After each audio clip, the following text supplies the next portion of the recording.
Kinundina ng Philippine National Police ang pananambang na ikinamatay ng 5 nilang tauhan sa Sharif Aguac, Maguindanao del Sur.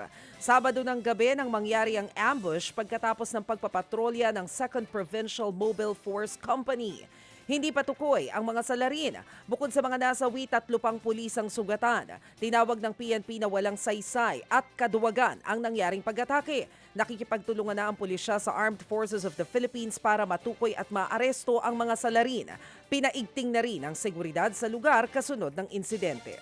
Samantala, nakikipag-ugnayan na raw po ang mga pulis sa mga gasolinahan kasunod ng mga insidente ng gas and run o yung mga magpapagas pero hindi nagbabayad. Isa po sa mga insidenteng yan ay nasa pool sa CCTV sa Bacolod City.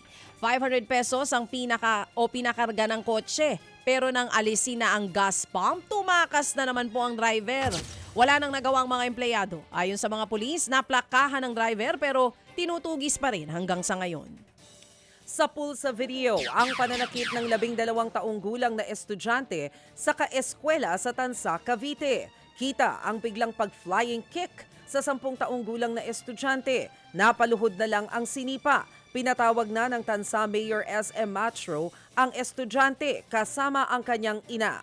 Humarap din ang batang sinaktan. Humingi na ng paumanhin ang binatilyong nanakit. Binigyan siya ng community service ng LGU ngayong bakasyon.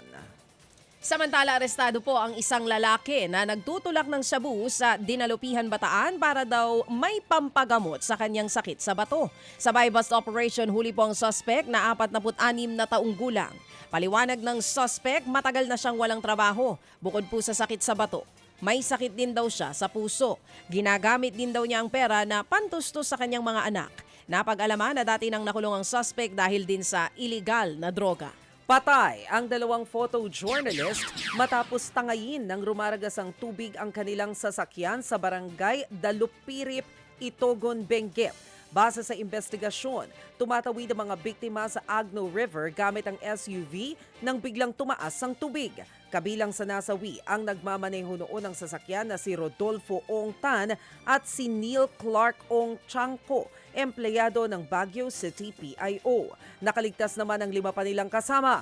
Galing sa Tabu Elementary School ang grupo na nagsagawa ng pictorial para sa mga graduate bilang bahagi ng sponsorship activity. Mga kapatid, para sa iba pang mga balita at impormasyon, sundan niyo po kami sa X, Instagram, Facebook at syempre sa TikTok, True Network PH. Mag-subscribe din po kayo sa aming YouTube channel, True Network. May website din po tayo, truenetwork.ph, at pwede niyo rin po kaming mapanood sa Channel 19 ng aming True FM TV. Lagi pa rin makinig sa radyo dito po sa 105.9 True FM dahil dito, laging true sa'yo, kapatid. Ito tayo sa totoo.